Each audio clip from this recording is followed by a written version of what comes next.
Biggity fat. Hit it in the back, turn around, and show them where it's at. What's going on, everyone? It's PokeProdz here, back with the Pokemon XY Wi-Fi battle. And I am sorry I haven't uploaded lately. I'm not gonna lie, March break has been crazy, to say the least. I have been either at a friend's house, at a little party, a little get-together, something all week. I've just been all over the place. I did have a live stream yesterday, however, and I got some battles. And that was pretty good. I mean, I had to work tonight. I had to work last night. I've just been really busy lately. So I hope you guys can feel me there. But yeah, I have a battle today against a man named Mr. Boss, and I believe this happened on my live stream. I'm using a very different team than what I'm used to, but yeah, I mean, looking at his team, I know I'm thinking the distinct leads here. I'm thinking Donphan and Rotom. But you'll see, he actually catches me off guard here with his lead, and I literally haven't seen this thing before as a lead. But I mean, I really do see its like why, its uses, its utility, you could say. So he actually goes straight for the Tailwind, and I lead Fortress. He leads the Braviary, goes for the Tailwind. And I go straight for the Stealth Rocks. I mean, I don't want to play any games. I want to get my hazards up. I want to screw everything he has. So he switches out of Ruffles and brings in Rotom. So Rotom is sure going to take a little bit of Stealth Rock damage. No, nothing big. I go ahead and set up my T-Spikes. I'm not afraid of this Rotom. What's the worst thing it's going to do? Will-O-Wisp me or Hydro Pump? My mindset. I was like, well, probably Will-O-Wisp. That way he'll break my Sturdy. So that's actually what he does.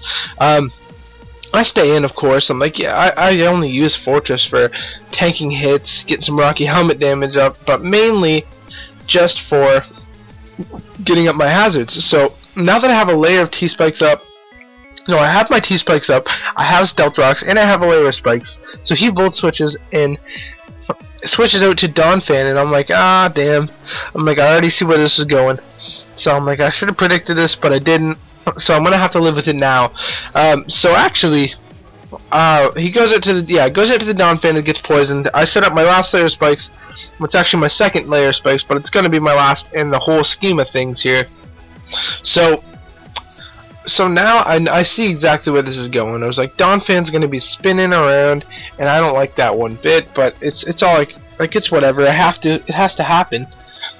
So I go ahead and go into Jaws. And I'm like, oh yeah, and he gets the rapid spin off, which really does suck. I'm not gonna lie, it really sucks because I like having all those hazards up. That would have gave me some leeway. But as you can see, he gets off the rapid spin. He gets hurt by that poison a little bit, and I go ahead and go for the Mega Evolution into Mega Garchomp. So there's that. But now I go for the Iron Head. I'm like, oh, I can do some damage, but I keep forgetting Donphan is hard-bodied. He ate that up, no problem. He's eating it up. So he goes for the Earthquake. It does a little bit to me, nothing too much. And the Toxic just about takes out Donphan. He lives with a sliver, goddamn. So I go ahead and take it out with the Dragon Claw. I get the crit. Crit does not matter at all. He had 4 health left. But now he goes back into the Rotom. And I go ahead and hit him with the Dragon Claw. I mean, it does a ton of damage considering it's a Rotom. Oh my lord. I'm not sure what the EV spread was, but that did a fucking lot of damage. But now he burns me, so, I mean, that doesn't render Garchomp useless because Garchomp has a huge attack stat, but it does definitely hinder Garchomp's ability a little bit. So, I do take out the Rotom. However, what comes in next kind of screws me over. It's the Braviary. And I go straight for the Stone Edge. I'm like, I'm fast, so I go for the Stone Edge, and it does a clean like 55%, which is like really good considering I'm burnt. But if I wasn't burned, I'm pretty sure it would have been an OHKO. I mean, I could calc it out for you, but I'm pretty sure it does. But anyway, no harm, no foul. Garchomp goes down to the Brave Bird. Ruffles takes him out. So now I go into Boom, my X-Cloud. And at this point, you're probably going to be wondering, why aren't you running Spexplode set? I actually am running Spexplode. However, I didn't have Boom Burst. I had Hyper Voice. So anyway, I go straight for the Hyper Voice, and it does a ton of damage to Gliscor. Like, Gliscor did not eat that up in any way, shape, or form. So he goes for the Protect, and I'm like, alright, that's fine. I mean, I'm Specs, so I'm locked into Hyper Voice.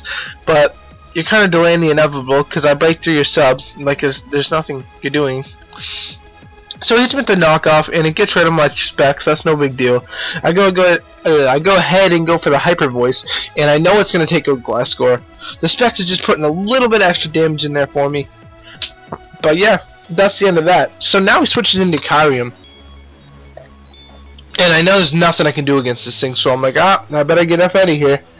So that's exactly what I do. I get out of there and send in Clefable. Clefable's like has a lot of defense. This thing is bulky as hell. I am a different set. I am bold, unaware. I am not the Magic Guard set, but I actually like the unaware set a lot. It's been coming through for me. So yeah, I stay in with Clefable clearly, and he switches out. He knows nothing he can do against Clefable, and then she goes into Ninetales, and I'm like, alright, Ninetales is getting that sun up, I suppose, but what's Donphan going to do for you at the end of the day? But anyway, I went for the Ice Beam on the Kyrium, so I suppose he did predict me there and walled my Ice Beam, but I mean, that's no big deal. It's no big deal. So now that that's happening, I'm going to go ahead and switch out of Clefable, and I switch in my Slowbro. I'm like, well, probably just go for a Flamethrower or something, but that's actually what he does.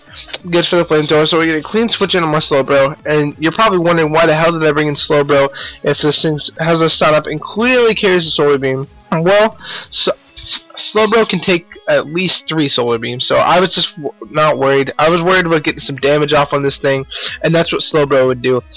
So I take a Solar Beam to the face, and it really doesn't do that much in the whole scheme of things. So I go ahead and go for a Scald, and I'm not going to do that much either because we're under the sun, of course. So I just keep going for the Scald here. So I hit with the Scald, getting a little lefties, and then he hits me with another Solar Beam, and I do survive this, I believe.